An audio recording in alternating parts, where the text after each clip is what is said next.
diddly poo offensively. We couldn't make a first down. We couldn't run the ball. We didn't try to run the ball. We couldn't complete a pass. Knock it off! The second half, we couldn't stop the run. Every time they got the ball, they went down and got points. We got our totally kicked. Knock it off! We've got to be the dumbest team in America in terms of playing the game. And I'm highly critical because of the way we give games away. We give them away, period. And it's embarrassing, and I represent that, and I apologize for that. That's the best we can do. That's a sad problem. Knock it off! Playoffs? Don't talk about playoffs. Are you kidding me? Playoffs? I just hope we can win a game. Another game. Knock it off! The Bears are who we thought they were.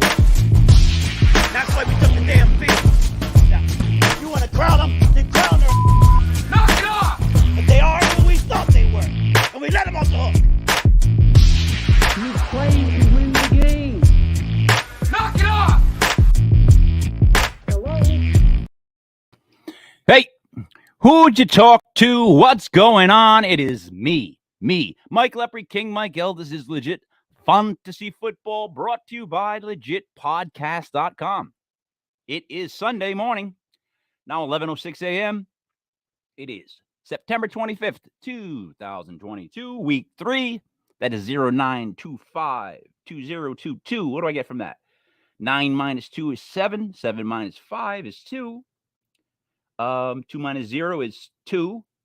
And then I don't have anything else with that last 2. Joining me for the Math Geeks, I'm sorry, I apologize. But joining me, as always, Brother Ray. How are you, Brother Ray? Click.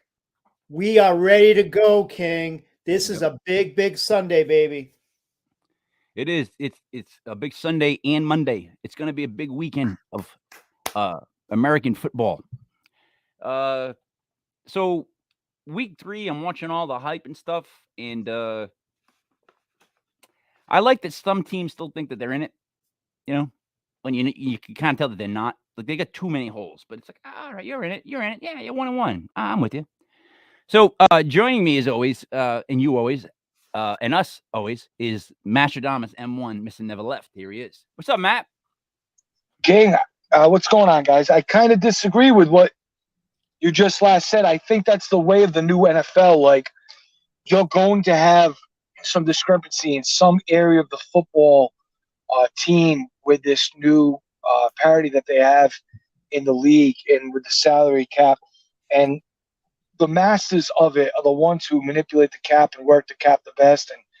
But no matter what, there's a flaw in pretty much every team. And I think that we're going to see it with the Buffalo Bills today. Like, they have a juggernaut of a squad. We're going to see their depth, and we're going to see if it's tested today. That's what we're going to see. I think I'm talking more along the lines of, like, Texans, Colts, like Broncos. I think the Colts are more, and the Broncos might be kind of like the Colts, right? You got Tom Brady going from New England to Tampa Bay, and he made magic down there. It made Russell Wilson all of a sudden think he could do it. These teams, yeah, they're one quarterback away, but then all of a sudden you get RuPaul in the building, and you look at him, you're like, that's our leader, this diva, this person who I can't jive with. Sometimes it's better off to be like a Miami and roll with the guy that was drafted, the guy who earns his spot, the guy who you fought for when you guys weren't doing so well last year, 0-6, 0-7. Who's together, How do we get on together RuPaul? type of talent. Well, I'm just saying, I think Russell Wilson might have a little bit of Sierra in him. These guys that get with these divas, but I'm just trying to say, I think it's better to keep it in house and win with the team that you lost with. You start moving these pieces. You look at the Colts. You look at the Colts with Matt Ryan. They don't really like Matt Ryan. It's tough. So you're saying one, team should stick with their quarterbacks longer to develop, and then 2, you question Russell Wilson's manhood. Ray, let us start with the game. Ray, first game I got on tap is the Ravens travel to our neck of the woods, 40 minutes away. against the Patriots. Ravens come in favored by 2. The over-under is 44.5. Brother Ray, what do you got? Now, this is interesting because this week we had Belichick with his usual coach speak talking about Jackson as being an MVP candidate, saying that there's no question that he can pass from the pocket. Usually when Bill says that, he's setting the other player up. Tempted him. Completely take everything away. I like the Pats getting 2 at home. I'm going to take New England in this. All right, putting Ray down. Matty, you're up.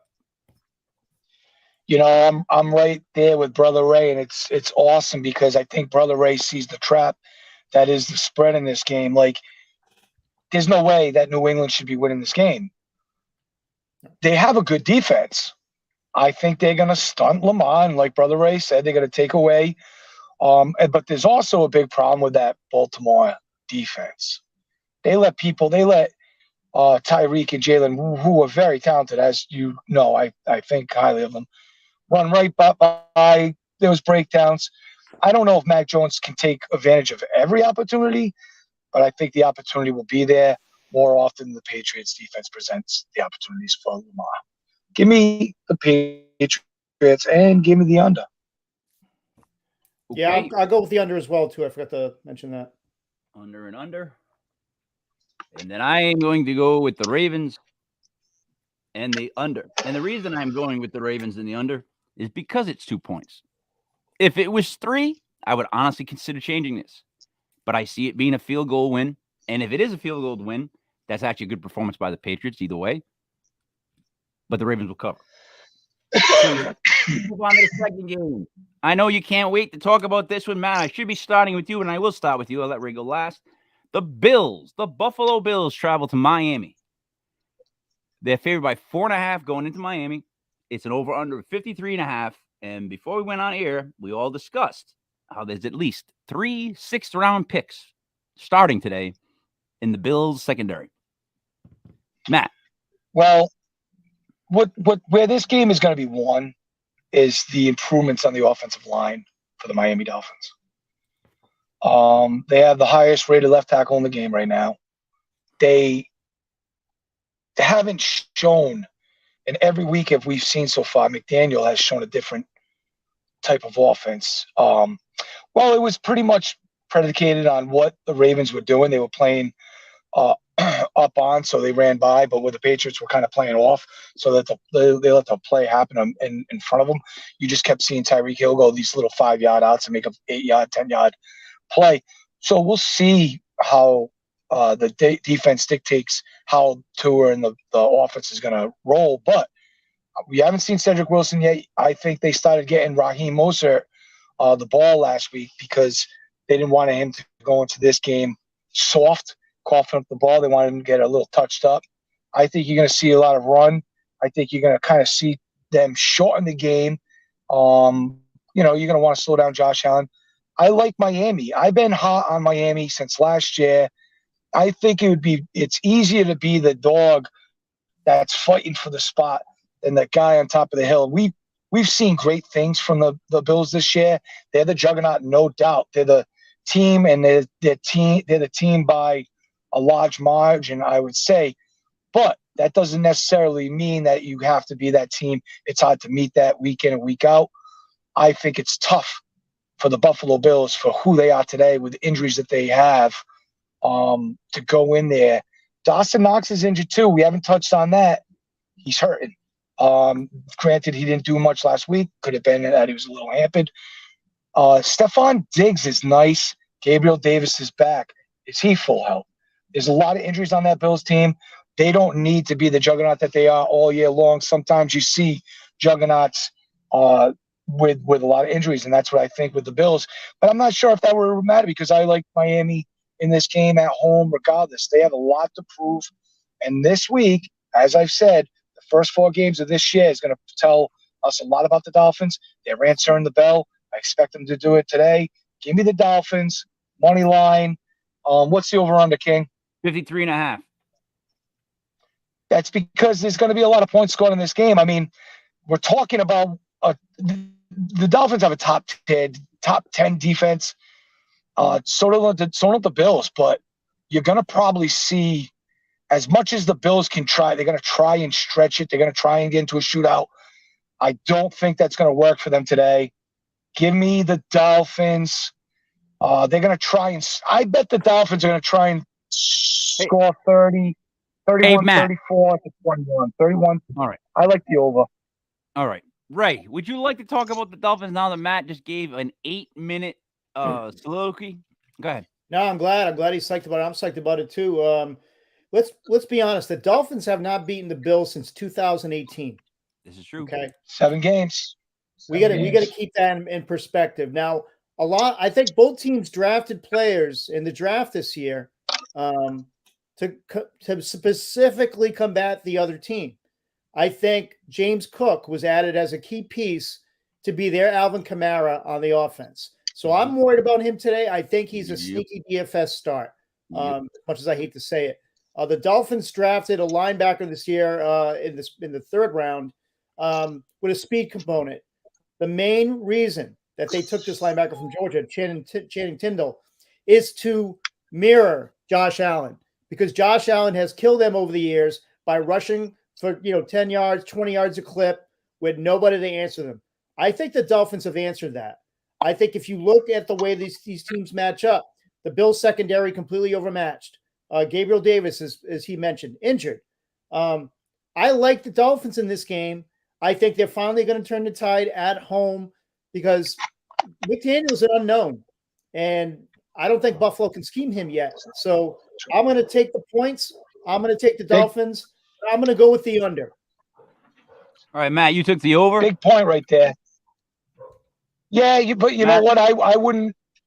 Yeah, I did take the over, but I wouldn't ride that to the bank. I would. Like I said, 2 top defenses here. The only reason why I think there could be an over is because I think if Buffalo wants to hang in this game, they're going to have to try and put up 30 as well as Miami, because Miami's going to put up points.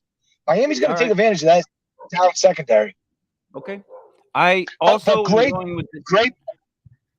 point by Brother Ray by saying they have yet to see McDaniel. That's what I was trying to say. Like, I feel like McDaniel is kind of coming with a different game plan week in and week out. They do not know how to scheme for what they're about to see tonight.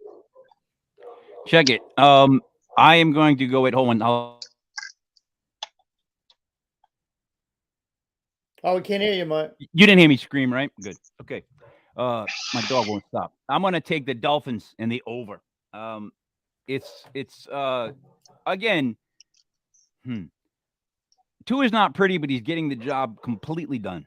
So you really can't say anything. I'll go with the Dolphins and the over. Next game, Cincinnati versus the Jets. Cincinnati's favored by 6. The over-under is 45. It's in MetLife Stadium. I'm going to take this one first. I got to go with Cincinnati because as much as I like the Jets and as high as I think that's a spread, this is the game where the Jets kind of flop, and then in Cincinnati, he throws 2 or 3 picks, and then they end up winning by 14 at the end of the game. So I'm going to go with Cincy, and I'm going to go over. Right? I have to disagree with that. I have not seen anything from the Bengals that leads me to believe that they are the Super Bowl team from last year. And what I see is a hungry Jets team that continues to get better despite Joe Flacco. It's almost like a mirage here. This is another one where I look at it and say, you're going to give me 6 points at home? That's why. On a team that's been doing well? Yes. I'm going to take the Jets getting the 6, and I'm going to go with the over on this. All right, you know that 6 is there to make you pick the Jets, though, right? Until that's a Vegas thing. That's a Vegas thing. Go ahead, Matt. I don't believe that, King. I look at this game, and I think we're still thinking that Cincy is a Super Bowl team against an organization that's been bad. They've been drafting well. Garrett Wilson is not an aberration.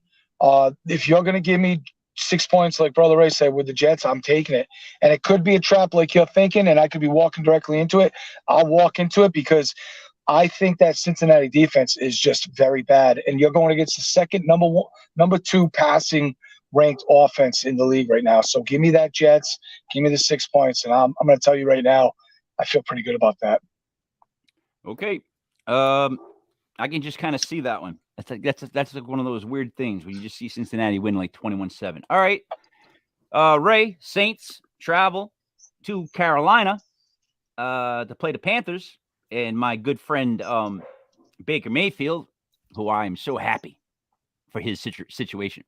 The Saints are favored by 1 rate. It's 41 over and under. Who do you like? Yeah, this is a very interesting game. Winston, they're saying, is going to play, but he's got multiple fractures in his back. Kamara should suit up today, so that's going to help the Saints. It's only -2. If I had my druthers, I'd have to go with the Saints here. I think last week they went up against a juggernaut. Tampa Bay's defense is just that good. I think the Saints offense will respond. The Panthers have not found their identity yet. And I think Matt Rule is on a pretty, swift boat out of town. So I'm going to go with the Saints -2. And I'm going to go with the over on this. So it's Ray. I got it -1 on our spread, and I'm going to jump in quick. I'm also jumping on the Saints. I just don't think the Panthers have anything going on, and I watched them now. I got to see him play, and Baker does not look like he even has a go-to play yet. Like, he doesn't have anything he feels comfortable with.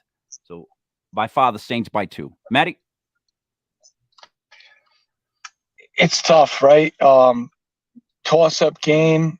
I do agree with Brother Ray that the Saints walked into a very good defense last week. Like, the Bucs defense won that game by themselves. I'm going to go with Carolina here. I'm going to take Carolina just because the simple fact of the injury at the quarterback position. I feel like they got to get my man Ian Book in there sooner than later and see what they got with him and let Jameis rest. Can't be messing with quarterbacks with their raw ribs. All right, Matty, we'll put you down for the Panthers. I'm going to start with you on the next one then. This one to me seems like a really high spread for this game. I could be wrong. The Lions are playing the Vikings in Minnesota. Minnesota's favored by 6 with an over-under 52.5. Matt, who do you like? I like Minnesota here. I like the Lions a lot. I like them this year. I just think that Minnesota is going to kind of get back on it. They're going to get it right. I expected Minnesota to get slapped by Philly. I didn't expect them to get slapped as bad as they did. But I think that they kind of get it right against the bad defense in the Lions today. And the Minnesota defense looks a little bit more better than they should because they face a divisional opponent that they know. Okay. So Ray, I'm jumping in on this one before Matt goes. I like the Lions, Ray. I think the Lions play everybody hard, everybody tough. And if you're talking about a dynamic offense like Philly has, well, look at the Lions. The Lions are going to be able to throw the ball, spread it out. They get different running backs. I think they're going to give the Vikings fits. I don't know if they're going to win, but I like the Lions +6. And I'm going to go with the under. Right. Yeah, I have to agree. I'm going with Detroit getting the 6. I think Kevin O'Connell really disappointed me last week. And we got to understand, he's a new coach, new head coach. He did not run the ball enough in that game, in my opinion. He took the ball out of his best player's hands, arguably, in Cooks, and he didn't give him the ball. So I have to question his decision-making. And I think it's still a process where he's going to get better as the season goes on. But Detroit's running on all cylinders right now. Their defense may not be great, but they're getting 6. I really like that offense right now. I think Jared Goff is playing at a high level. Raj is a dominant player. I'm going to go with Detroit getting the 6, and I'm going to go with the under. Okay. I'll start this one off, I guess, because it comes to me. The Chiefs go to the Colts, favored by 5, with an over-under of 51.5. And I am going to say that this has the potential of an extreme blowout. I think the 5 is a mirage. I think the Chiefs blow the Colts out. I think the Chiefs play just the way the Chiefs play, and the Colts keep stumbling over themselves. So I take the Chiefs. I'm going to go with the over of 51. Right. Yeah, this one could be the proverbial trap game. This could be the game that Vegas kind of cleans up. Indy, performs at home and plays like they should, if you look at that lineup. Yeah. But again, I have to see it. It's a show me league. And right now, Indy, I mean, they're going to get Pittman back, and that's going to be a big, big boost for them. But they have no one else on the other side right now. I mean, Doolin is their second receiver right now. That's not scaring anybody. And you saw what Kansas City did last week. They were opportunistic against the Chargers. I'll give the 5 at Indy, and I'm going to go with the over on this as well. Matty? I'm rolling with the Colts. I believe this is not a bounce back game for the Colts, but this is a team that's got its back up against the wall. And Brother Ray said it, they haven't shown any sign of significant life on their planet. But the thing is when you have a team, we're going to learn a lot about them. We're going to learn. It's a 17-game season, but really, we're going to see if they even came to play at all. This is a great, great team, but we're already hearing that Sam Ehlinger might be taking over, star down from Texas. Good big arm. If that happens, cool, so be it. But give me the spread started at 7. It's been working its way to 5. Shows me there's a lot of people probably going with the Colts, putting that money back down there. I'll take the Colts in a touchdown. I think they'll cover that spread. Over under 51? I got to believe that it's going to be an under because everyone is going to be hitting that over. Give me an under. Defense shows up. All right. Ray? The Raiders go to Tennessee, favored by 2. And the over-under is 45.5. Now, the Raiders have played, and the Titans have played, So how do you make this one? Yeah, no, Josh Jacobs, not sure if he's going to play. He traveled separately to meet the team. They're not playing well right now. They're not being coached well. Tennessee, they have not played well at all, but I think this is a bounce back for Tannehill. And I'm going to go with Tennessee in this one. I think Tennessee bounces back. I think their defense is better. I'm going to go with Tennessee here, and I'm going to go with the over. That's a tough pick. Manny, who do you got? Such a tough game to call, and it's a tale of two teams that are pretty identical, right? Tough loss for the Raiders last week. I've touched on that in the last show. I don't know how a team responds to being up 23-7, and then to see your offense go into the scoring position and then having a fumble return for a touchdown on you. That's deflating, and I'll take Tennessee, who I think will have a lot more fight. Beat Tennessee to scrap their way to a victory somehow, some way. What was the over-under? 45.5. That's another tough one too. Give me the under just because I don't know if there's that much offense on the Raiders side and the Tennessee side. That might actually be the best bet of that game because I think both offenses are struggling.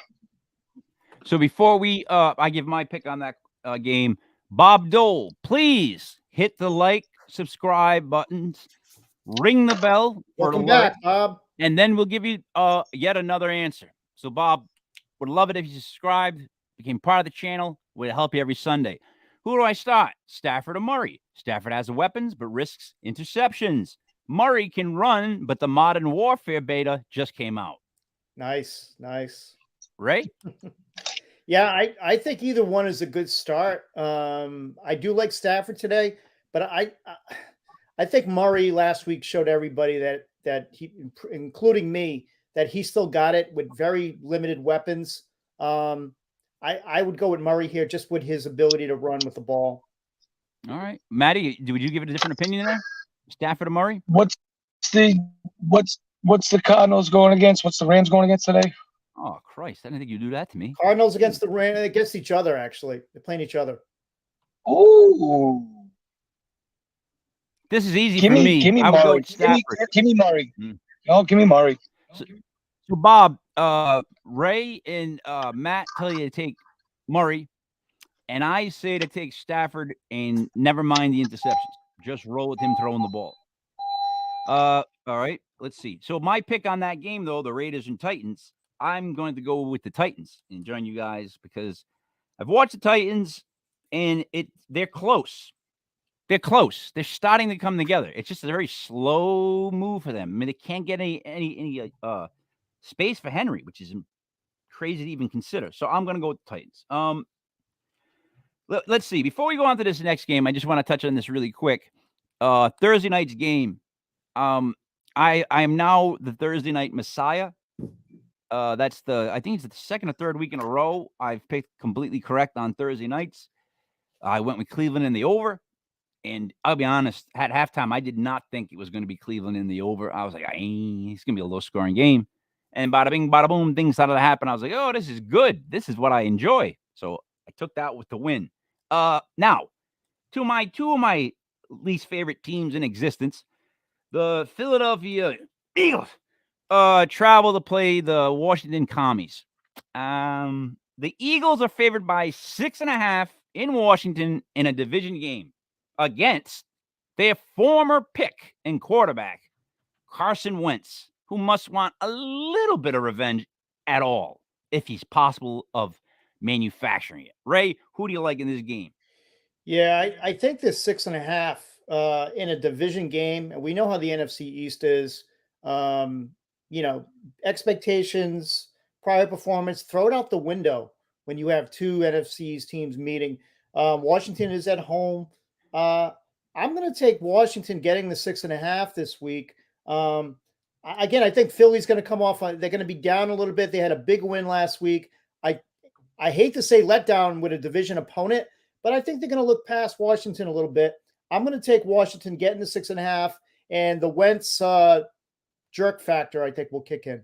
Yeah, the douche factor. Like I'm going to jump into. I'm going to say the Eagles win the game, but they don't win by 6.5. Just because whenever these teams play, it's like smash, smash, smash, smash, smash. Like it's just that kind of game. And Wentz does want to do something today. Like that might actually cause him to lose because he's just not that good. Like he's going to try to do things. You know he's going to force stuff into windows. Like you know he is. But with that said, and the way that I feel like the commies are going to have to come from behind, it'll be less than a 6-point victory. I'm going with the commies. I'm going to go with the over 47.5. Matt? Oh, you're muted. Nope. Now, nope, you're muted. There you go. Go ahead. I don't think so. Did we unmute you so you can't? Oh, somebody's calling me. All right, who do you like? Philadelphia. What? You like the Eagles? I think that the spread should be not. I think the spread should be 9. I think that they're going to beat them by double digits. I think that the Philly defense is going to present big-time problems. Look at what they just did to Minnesota. Minnesota is a much better offense. Defensively, I would say so too. Washington's one of the armpits of the league. They're dog doo-doo. Philly is a upper tier echelon squad, and they're going to prove that today. All right, I don't agree. Like I said, they could be an upper echelon squad, but when you play in the NFC East and you play a divisional team, especially like if it's like the commies, that's usually a tough game for any NFC East team. It just is. They're just a tough team to beat. All right, Ray. The last 1:00 game is the Texans go to the Bears. The Bears are favored by 3. The over under is 39. I don't think the Texans have lost against the spread yet this year. I think I'm right with that. I think, 2 weeks they've been getting 10 points plus, and they've covered in both of those games. On paper, Denver should win this going away. You mean Chicago? Chicago should win this if you look at the talent. However, I haven't seen it yet. I think you will see a bounce back from their offense today. I actually like Cole Kmet as a starting tight end today.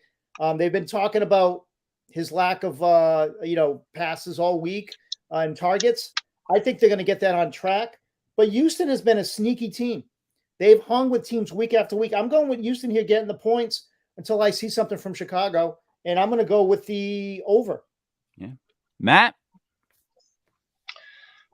I have no reason to take Chicago. They have not shown anything, but that's also why I can't understand this spread. I honestly feel like it should be a little bit more. The Texans have shown at least, life on offense, competitiveness. But, they tied against the Indianapolis Colts team that didn't show up against the Jaguars team, which I kind of saw coming. So is that a sign of Houston just really only showing life against a very bad Colts team? Give me the Bears and give me the under. I like the Bears to win this game. How they're going to do it is probably defensively. Maybe Darryl Mooney shows up today. Who knows? We'll see what happens. You got a team that's 0-1-1. No, the Texans are 0-1-1. Points for is 29 so far for the season. Points against is 36. You got the Bears, who are 1-1. Points for 29. Points against are 37. 1 point difference just in the points against. They both scored the same amount of points. They're both very comparable teams. I'm going to take the Texans to win this one in the under. Just because, even though like the Texans are 0-1-1, they're in second place technically, and they're fighting every game. And with the Bears, Justin Fields, you can name all these people, and it's like, nothing so far. So until they show us, I'll stick with the Texans. Now, before we move on to the 4:00 slate of games, did anybody happen to catch the Ravens thing on the NFL Network where they had the psychic go to their meeting room? Anybody? Nope. So this guy does all these things with ridiculous. But the last one, he goes, Lamar, come here. He gives him an envelope. He goes, who you guys going to play in the Super Bowl? And somebody goes like Atlanta Falcons. And he's like, all right. He's what's the score going to be? Some other guy stands up. He's like 35-14. He's like, all right, a blowout. He goes, who's the musical performer? Right? Some big dude stands up in the back. He goes, Kodak. And the guy's like, all right. So he gives Lamar Jackson the envelope, right? And he opens it, Lamar, and there's another envelope. And he's going to open that up. And then there's a paper. And in the paper it says, the Baltimore Ravens defeat the Atlanta Falcons in Super Bowl 50, whatever, 35-14, right? And it says, with musical guest, I forget who they put. And then it goes on, it talks, and it says, the only unfortunateness of the whole entire thing was the musical guest could not make it and was replaced by Kodak. The place went, the room goes nuts, right? When I say these football players, like, oh my God, what kind of shit is that to put that all in a piece of paper, have it ready? Like, that's him playing mind games with people and picking on the people that he knows are leaning certain ways. That's all he's doing is he wants to try to find the room and read it, try to figure out who would be the best people to answer the questions the way he wrote them. Right? That's all it's got to be, right? Amazing. I mean, that's just ridiculous. But it's all mental mind fucking, I think, right? He's playing with all the players and get them to say what he wants, even though they don't think they are. It's got to be. I can't think of anything else, man. It screwed me up. Here we go to 4:00. Oh, by the way, they got a pregnant sideline reporter right now on ESPN. How is that a good idea? How she's standing right near the sideline right now, rubbing her belly with the mic. How do you know there's hot water there? How do you know she's pregnant? How do you know she's pregnant? Well, they're talking about her pregnancy and her big round stomach. How do you know she's a woman? How do you know she's a woman? How do you know there's a baby in there? You don't know these things. You're assuming. Who's boiling the water on the sideline? Someone boiling water? Ray, what I'm saying is, do you have a pregnant woman anywhere near the sidelines of a football game? No. Like, I don't even get it. I'm looking at it, I'm going, yeah, it's great. She's pregnant. Put her in the booth. Put her in the booth. Even pregame. You could have somebody running around right now. Yeah, no way. Imagine somebody throws a bullet, they miss it, they pop her right in the stomach. Like for real. If that was my wife, I'd Or be someone's like, no, going to receive it. I'd be like, no, you're not doing sidelines. If you're going to be there pregnant like that, in the booth. All right. That's ridiculous. Wow. Moving on to the 4:00 clocks. Gentlemen, here's a tale of two teams. Maddie, I'll start with you because you like this team particularly. Jacksonville travels to the Chargers, which is now in Los Angeles. And imagine Jacksonville gets to go from sunny Jacksonville, Florida to L.A. You know what I mean? Hey, it's beautiful. The Chargers favored by 3.5. The over-under is 42.5. Who do you like? Who do I love? The funny thing is, it's funny. I picked up Jacksonville's defense in a few leagues. They're not playing Herbie. I've been seeing this all week long. Jacksonville wins this game, money line, and go with the under. Jacksonville's defense is for real. I don't know what happened week one. Sometimes, like the Patriots lost to the Washington Redskins when the Redskins got 2 victories in the year. It happened to be a Patriots loss. Sometimes the sun shines on the hiney. But this is, I'm telling you, the Jaguars are making the turnaround. It's going to start with their defense. And they're going to get a good notable win today against the Chargers, minus Herbie, but Chase Daniel's not going to be able to do anything against the Jaguars defense. All right, now, Ray, I go to you. Jacksonville scored 46 points, giving up 28. Chargers scored 48 points, giving up 46. So both have high-octane offenses. Looks like I think the Chargers have a better offense as of now, but then the defense might go to the Jacksonville. It is in L.A., and it is 3.5. Who do you like? If Herbert doesn't play, it completely changes the complexion of the game. Jacksonville's defense has played better. Their offense looked a lot better last week. Trevor Lawrence leads the NFL in air yards. So just think about that for a second. He's playing much better this year. And even after that second week, I think Herbert is a question mark here. Chargers have a great defense too. I love what they have there. They have 3 studs on each level. They have a stud on each level of their defense. Home doesn't mean anything to these Los Angeles teams. I'm going to take Jacksonville getting the 3.5. All right. And over, please. All right. When do we find out about injury reports? Because guys, I'm literally looking at like a bunch of guys that are still questionable for 1 o'clock games, and I haven't got any information on them. Like when are the injury reports coming out? Right now, Josh Jacob is officially active. Nope, we got it. It just came out right now at 11:41. What about Corey Davis? Let me check. I'll check right now. Dawson Knox is improved. He will be playing. Let me tell you. I'll tell you about Corey Davis right now. All right. Well, while you guys are doing that, I'll make my pick on that game. I'm going to go with Jacksonville. Also getting 3.5. There's a big part of me telling me that this is wrong. It's a bad idea. You're walking into a game where the Chargers are still one of the top teams in the NFL and the Jaguars just aren't. But the way things are going, and if you have a quarterback that's injured and questionable, see, football is such a silly thing because look, if you're questionable to play and then you do play, people just assume that guy's 100% healthy. Well, he made it to play, so he's healthy. If he was questionable going into it and now he's playing, he's got to be at what, 80%, 85%? He wants to play. The Chargers are telling him not to play. That's what's happening right now. He's going to have to get injections if he plays, but he wants to play. The Chargers are saying no. Take the long view. Yeah, I don't agree. So I'm going to stick with Jacksonville. All right, Ray.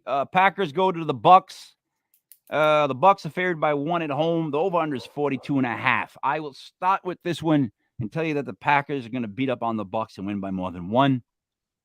And I'm going to go over on the 42.5. Why? Just because I think Aaron Rodgers is just starting to get a little bit going.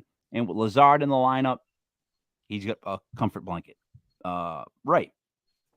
Yeah, I looking at this game, Tampa, they really, really starving for weapons. Just activated Cole Beasley, by the way, fantasy owners out there.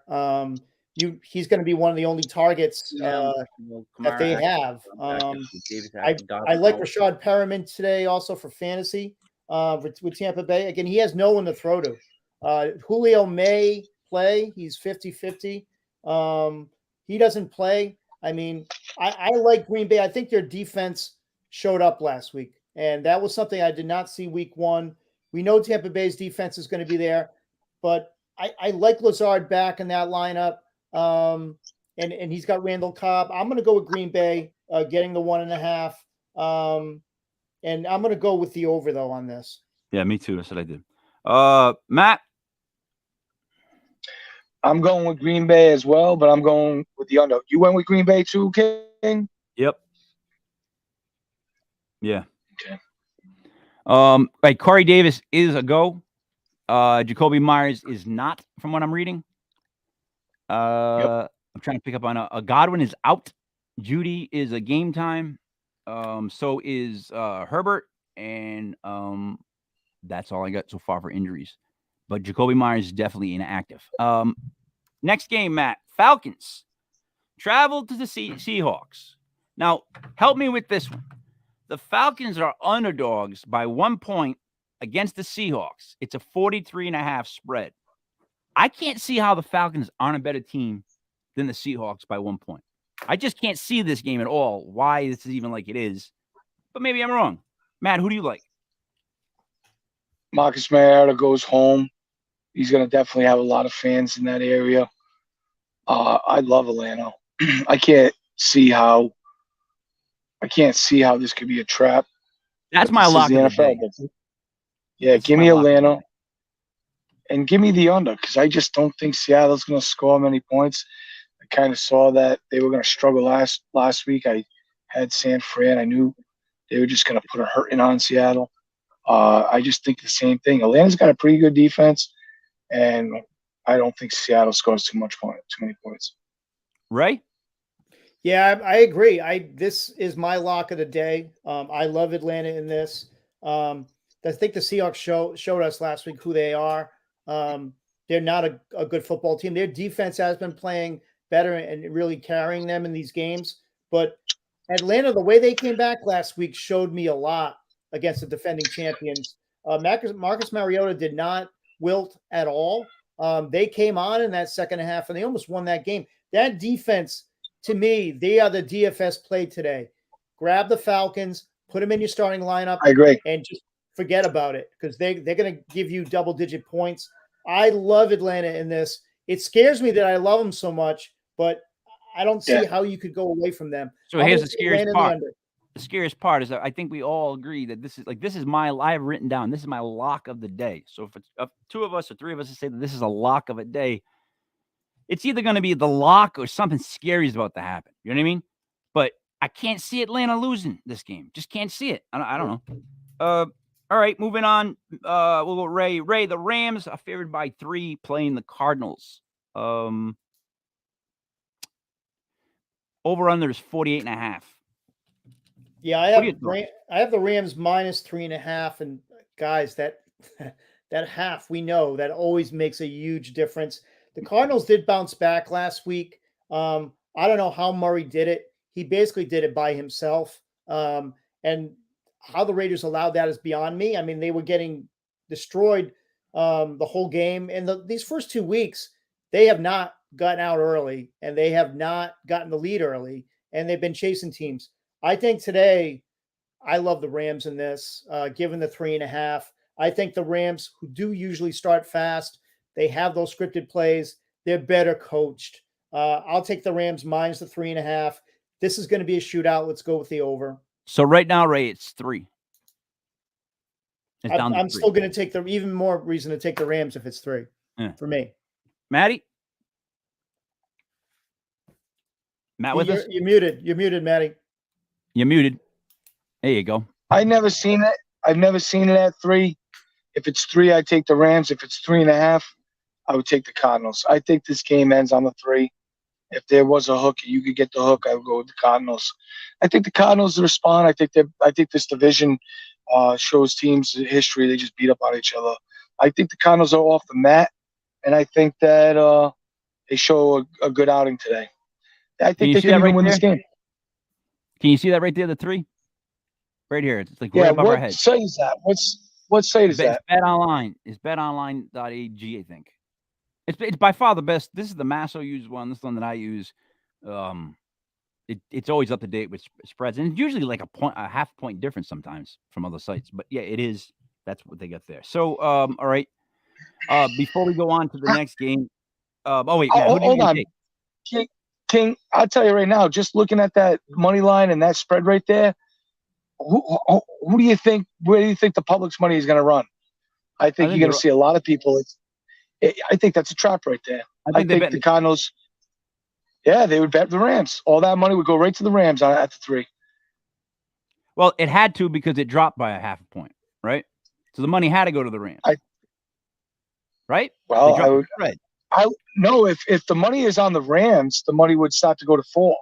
That's right. Or 4.5. Correct. I went backwards. Thank you, Matt. I think that's showing you that the money's on the Cardinals. Well, then there you go. That changes everything you said in the beginning. Now we're both confused. No. I'm saying that the shot money is on the Cards, and that where the money line and the spread is currently. Yep. Is only inviting money on the Rams, and I think that's going to present a trap door. I think that the Cardinals do cover that spread, and I think that they could potentially win that game outright. I don't know how to break this, but I am agreeing with Matt. I don't know why. I just think the Cardinals, after last week coming back down from 10 or 17, they were another one of those teams there was like 4 teams that came back from 10 or more last week. It was ridiculous. I think the Cards stay in the game, and I think they do win this game. I don't know why. Again, this is another one of my dogs, but I'm going to go with them, and I'm going to go with the under a 40 to make this an odd game. Now, Ray, I'm going to move on to the next 4 o'clock game, but I want to go over something really quick. So I've been watching YouTube videos lately. I've had a lot of time. I've just been deep diving. And I went into like Lawrence Taylor film tape because I wanted to see all the highlights, not including sacks, right? Because the sacks you can just watch nonstop. But I wanted to see like other plays that he did, other stuff that he did. The game he played against the Chargers early in his career against Dan Fouts and Kellen Winslow. If you go back and watch that film tape, it's the greatest thing I've ever seen. LT lines up as a middle linebacker and just waits for Winslow the whole game. He pops Winslow like 2 or 3 times. Right as he's about to catch the ball, bang! LT hits him, right? Or then it shows LT catching people in the running game. The dude never stopped, always took the right angles, and always instinctively knew where to go. And when he hit you, it was like that hand came over and bam, you just went down. There was just nothing else about it. So watching him tip passes, interceptions, special teams, you name it, the things that shit he did, the running game, like the Giants, I was watching top 10 goal line stands of all time, right? The Giants have 3 of those. The Eagles have 2. The Giants, when they stopped, I don't know if you ever remember the Broncos hit. It was 4th down, and Gary Reasons hit Elway. It's known as the hit. I mean, not Elway, the running back, where the running back jumped over and Reasons met him and just smashed him in midair and brought him down. That was one. And then against the Chicago Bears in 86, when we went to the Super Bowl, Mike Ditka goes for it on 4th and 1 on our goal line, and we stuffed them. And then win that playoff game. So LT was such a beast, Ray. I'm bringing him up for a reason. Tomorrow night, the Giants are getting Thibodeau and Ojulari in the game. Now, Thibodeau, I've seen him in practice. I already know what Ojulari is. He could be the Carl Banks. But do you think Thibodeau can step into an LT type, not LT, but an LT type role? I mean, the main pass rusher on the team is what I mean. A disruptor, a guy who can do things. Because Belichick said it, and I watched the film. The only position LT maybe not have been able to play was cornerback. Maybe. He definitely could play the middle, whatever, on the line, doesn't matter. What do you think about Thibodeau, Ray, in that sense? Let's just get it out there. I'm going to be Belichick on this one. Taylor should not be mentioned in the same sentence with Thibodeau or any other linebacker. It's just not fair to Thibodeau. It's not fair, but he needs everyone to play else is here. Yeah, but it's yeah. the role I'm talking about. But yeah, the role, yeah, but LT just did everything, like you just said. Thibodeau, a lot more limited. I think he's going to be a great player. He's a great edge player. He can drop back in coverage, but he's not LT. I think he's going to be talented. That's why he went so high in the draft. I know he's had some injury issues. Once he gets by that, he's going to be fine. I think what they have on the edges is exciting with him and Ojulari. He has a lot of potential, but I would not mention LT in the same sentence as with anybody.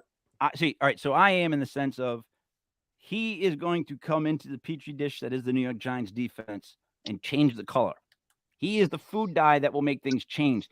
That kid is so electric and so vocal and loud that you pair him with those other guys, he will be the ringleader, is what I'm hoping. That's what my goal is. I'm praying for it. Ray, 49ers go to the Broncos. 49ers are favored by 1.5. This is an ugly-ass game, in my opinion. Over-under is 44. Who do you like? I love the 49ers in this game. Jimmy G is back, guys. I have been going against Trey Lance the last 2 weeks because with Trey Lance, they just weren't a good football team. Now you put Jimmy G back in the starting lineup. Their passing offense takes off. Kittle's back this week. He's going to be active. That offense now is on all cylinders. I know they have issues at running back, but I think Wilson and my rookie sleeper Jordan Mason will be enough this week. Denver's not a good football team. We talked about it. They're not well coached. Hackett hired someone this week to manage the game. He hired a special assistant to manage the game because he wasn't managing the football game. Guys, what does that tell you? Denver has a lot of talent. Don't get me wrong. I love San Francisco now. Only 1.5. Give it to me all day. And Judy's a game time decision. All right. Matt, who do you like? The spread scares me. And it's also the back up against the wall type of mentality for Denver. Tough place to play. But everything else falls in the category for the 49ers. I love everything that Brother Ray just said. I'll echo it and I'll second it. Give me the 49ers here. Jimmy G's got a great win percentage. I'm not sure how he gets outdueled. He would have to fall on his face, but I just don't see that happening. They lost to Seattle. San Fran is a much better team organization than what Seattle's got. But then again, Seattle had that reason to fight. I think that the Denver Broncos are a bad team. San Fran is a good team. That's why the spread kind of irks me a little bit, but give me San Fran. What's the over-under? It is 44.5. Give me the under. All right. I am going to echo you guys going with the 49ers. Just don't like the Broncos. I don't know what there is to like so far. So I'm going to go with the 49ers and the under. All right. We're moving into the 8 o'clock game, the Monday night game. Let us go over what we've picked so far. Let's see if we have any that we all agreed upon. We all agreed upon the Dolphins. We all agreed upon the Titans. So we got the Dolphins, the Titans, the Packers, and the Falcons so far. Oh, and the 49ers. And the Jags. And the Jags. No, I went against the Jags. Didn't I? No, I went with the Jags. You're right. God damn it. We agreed on all those games? 1, 2, 3, 4, 5, and 6. Only 5. I got us with the Dolphins. The Dolphins, that's 1, right? 6. The Titans, that's 2, right? Then I got the Packers, that's 3. And I got the Falcons, that's 4. 49ers, that's 5. And I missed the Jaguars again. And the Jacksonville Jaguars are 6. God damn it. All right. So if you want to play the games today, we would tell you these 6 games. Now, I'm not saying bet them in a Quinella or a parlay, I guess I should say. But if you were to put like $100 down on these 6 games, you're going to come up ahead. Dolphins, Titans, Packers, Falcons, 49ers, and Jags. I'm just telling you, those 6 teams, if you watch those 6 teams today, they're all going to cover, and those will all be our locks. But the lock so far has been the Atlanta Falcons. If you can go put money on the Falcons, please go do so. Now, as we get ready for the Monday night game, I'll let you guys go first. Matt, who do you like with the Cowboys traveling to the New York Giants at MetLife Stadium on Monday night? Giants are now down to a 1-point favorite, and the over-under is 39. Who do you like, Matt? It's gotta be the G-men. Like, how could it not, right? I don't put much stock in the victory over Cincinnati. I told you I think about Cincinnati earlier. I knew Cooper Rush could put on a good display. I knew what he did, what he could do. I don't believe he's going to be able to do that against the Giants. Give me the Giants and give me the under. All right. A couple things there. I told you, the return of the 2 edge men. We're going to be missing Leonard Williams, but we still got Sexy Dexy. The biggest thing, though, Ray, is that Micah Parsons has had an illness all week. And no one wants to talk about that. And I keep saying, well, when you have an illness all week, you don't feel good. They can pump you full of all kinds of stuff like Gatorade or whatnot. But if you were sick all week, your body's going to wear out. It's just how that goes. That's how life is. I don't care if you're an athlete or not. I take that into account. So a lesser Micah Parsons makes me feel better about Evan Neal. And Evan Neal's exact words about facing Micah Parsons today was, he puts his pants on one leg at a time, just like I do. That's all Evan Neal said. Oh, I love that quote. I love when they don't say nothing. They say something, but nothing. Ray, who do you like? Yeah, I mean, to me, Micah Parsons is the only concern I have in this game. He's one of the best linebackers, second-year linebackers I've seen in a very long time. Yeah. Someone who can do anything, can cover, can blitz, can tackle, can play anywhere on that defense. I love the Giants in this game. I'm going to go out right now and say, if you're going to bet a prop, please go out and put money on Saquon Barkley. I'm going to tell you right now, he's going to have over 130 yards rushing in this game, and he's probably going to have 2 touchdowns. I think Barkley is going to be the key in this game to beat Dallas and to beat that defense, because they're going to be coming at Danny Dimes all game. That's going to be their goal. Get to Danny Dimes. They are going to run the ball down their throats. You heard it here first. Barkley's going to have over 130 yards rushing. Now, I am going to agree with you guys, of course, the way I'm dressed and where I'm sitting. I'm going to go with the Giants, but I'm going to give you another name to watch for tomorrow night. That is David Sills. There is no Kadarius Toney. He is out. There is no Wan'Dale Robinson. He's out. Golladay, no one likes him. He wants to be traded. They didn't even want to play him last week. So now you're down to Shepard, David Sills, and the other young kid, the one who does the returns. Oh, I forget his name. He's another guy who catches a lot of balls all of a sudden. He's Richie James. We're going to be starting Shepard, Richie James, and what's his face I just said? David Sills. Now, you would think, oh my God, they're in trouble. But that's what they did last week. They didn't play Golladay, and Toney could barely play. So how they've been playing is with the same sort of receivers. David Sills is going to catch 7 balls tomorrow night. He will. He's going to catch 7 balls tomorrow night. All slants. He may not score. He may get a touchdown because he's a tall receiver in the end zone. But I'm going to go with David Sills as like this sleeper that no one even is paying attention to. But if you're watching the Giants and you're looking at their receivers, Shepard's not a number 1. Never has been. Never could be. Right? Who else is out there? Golladay could be number 1, but he's not. They don't even like him. They're not playing him.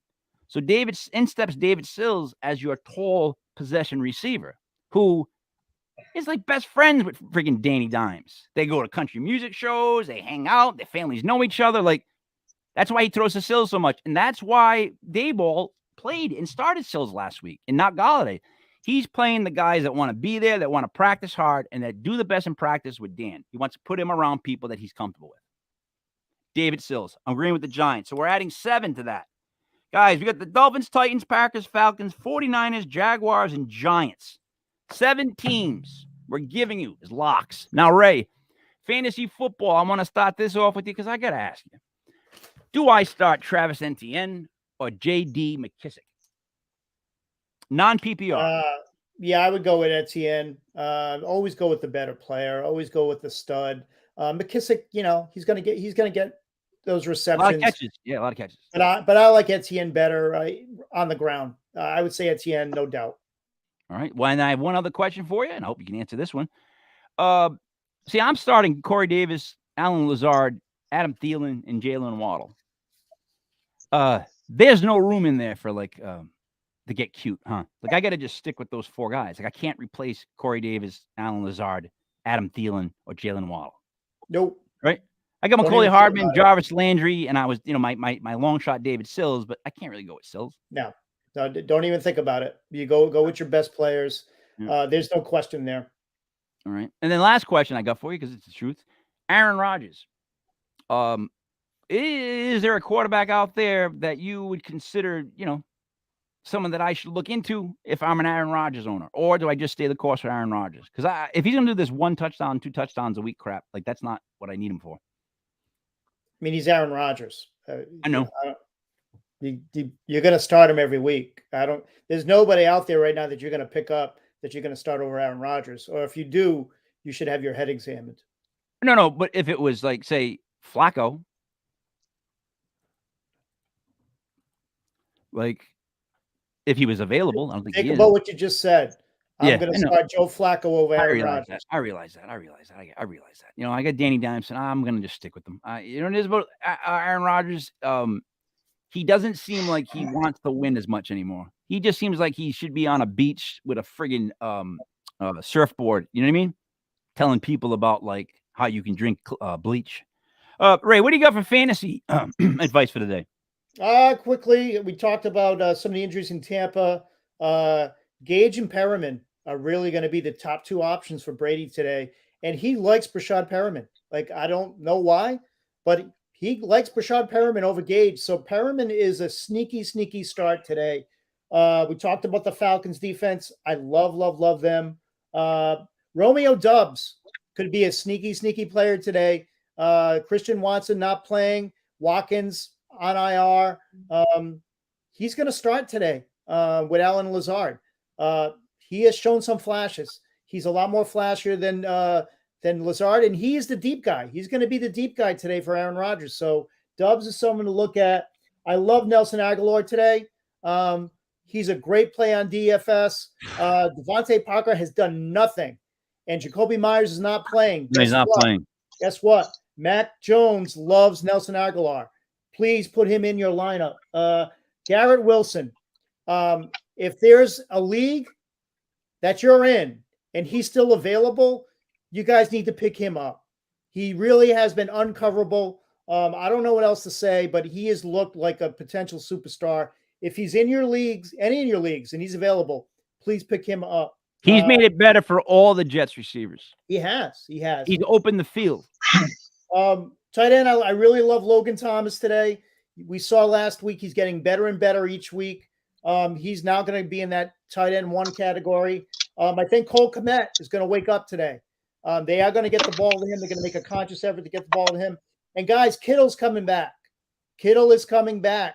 So jump on him. You could probably get him a little bit cheaper. The props will be a little bit cheaper as well. Quarterback, Jared Goff, Ryan Tannehill, and I'm going to say it right now, Tua. All right, so then here's my question. Would you start Josh Allen or Tua? You got to start Josh Allen. Like you can't mess. Again, I'm not in fantasy land here. I may be a Dolphins fan, but you have to start Josh. In the legit fantasy football league where I'm getting my ass kicked starting the season, I'm not worried though. The champ always comes back. I have Josh Allen and Tua. Like those are my 2 quarterbacks on my team. So it's like I literally look at the 2 of them. I go, well, I can't decide. Like, you know what I mean? Like 6 touchdowns, Ray, is video games. Josh Allen, though. Yeah, you have to go with Josh Allen. At running back, I love Swift. He's questionable every week. He gets downgraded in DFS, and he goes out, and he's the most efficient running back in the league right now. I love Breece Hall. I think Breece Hall is the other rookie that's quietly starting to come around. Yep. He's a great DFS play today. And Pierce for Houston. I think against the Bears, you're going to see him. He really got better last week. They're going to give him more and more carries. I think this is a close game, which is going to feature him more. I think he's going to bust out today. All right. That's a lot. Let's see.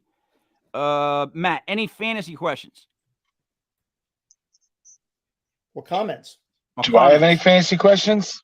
Or comments? Who do you like? Nope. I like the Jaguars defense. I think they're a sneaky play. If I've already said that Herbie's not going to play, so if you can pick up Jacksonville's defense, I think they're going to pay dividends. They're, I believe, the number one fantasy defense in DFS right now. So, what do you think they're going to do to a Herbert-less offense? And they're a bargain. They're a bargain in DraftKings right now. Is Gallup playing tomorrow night? All right. I got to run, guys. All right, let me cut. Later, Matty. So, right, peace. We're gonna wrap it up. We're gonna wrap it up with this. We have 7 teams that we're giving everybody that we all agree upon. That's very odd. Dolphins, Titans, Packers, Falcons, 49ers, Jaguars, and Giants. That's a lot, right? And for today's fantasy, I'm 0-2 in both leagues. And and yet I like both my teams. That's the problem I'm having. Like, I'm just like, I'm 0-2, but I like both my teams. Like, I'm not going to get, like, my lineup is Aaron Rodgers with Dalvin Cook, right? Travis Etienne and Miles Sanders. And then I got Corey Davis, Alan Lazard, Thielen, Waddle, Pitts, Younghoe Koo, I'm sorry, and the Giants defense. Like, yeah, I think I told you before, you gotta stay the course. Like, eventually things will correct. It's only 2 weeks. 2 weeks is nothing. Okay. It's a marathon, not a sprint. You just got to stick with your iron, stick with the players that you went into. There's a reason why you drafted them. 2 weeks is much too soon. Yeah, there are trends, but you can't panic. There cannot be any panic. You got to stay the course and let some of these guys develop. You know, it can't be just me either.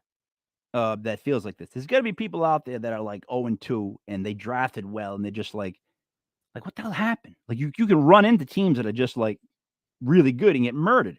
But this is when people start to panic. I would think that week 3, right after week 3 is when the panic officially sets in. Like, if I come out of this 0-3, then I'm like, Jesus Christopher, like, I got to get out of this position. Yeah, no, it's tough. Don't get me wrong, but you guys, please start your studs. Don't start thinking, you talked about Joe Flacco earlier, over Rodgers or something. Got to throw it out there, yeah. Yeah, just don't do it. I did that one year in a playoff, okay? Fantasy playoffs. For some reason, I benched Drew Brees because he was facing a top defense, and I went with someone much lesser. And guess what? I lost miserably, and Drew Brees had 4 touchdowns. Yeah, you can't. I will never make that mistake again. And that's why I will warn everybody, please don't make that mistake. Listen, if you have a really good gut feeling or whatever, and you want to go with it, maybe one time I can see it. But what you're saying is towards the playoffs is when you tighten up and you stick with who got you to the dance and you don't get too cute, right? Exactly. During the year, you could try little things. You can try a wide receiver in there, here and there, see how he does. But you don't want to, do that for the playoffs. All right. Anything else you want to say for a wrap up week 3? Just looking forward to it. This is a big week for both our teams. You got the Cowboys, division rivals. I have the Bills, obviously. So go luck to everybody. Win some money this week and enjoy the games. Yeah, it's good. It's looking to be a great day of football. I'll tell you that much.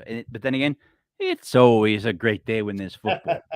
So for Mastradamus M1, Mr. He Just Left, Brother Ray, it's me, Mike Lepre, King Mike L. This is Legit Fantasy Football from legitpodcast.com. We're here every Sunday at 11:05, giving you fantasy info and locks every Sunday and every Thursday at 7:05. Guys, if you want to win, you want to get involved in your division, in your fantasy league, and you want to win stuff, pay attention to what we're doing. We're not doing this for shits and giggles. This is what we do. Thank you, and we will see you Sunday. Get your bets in.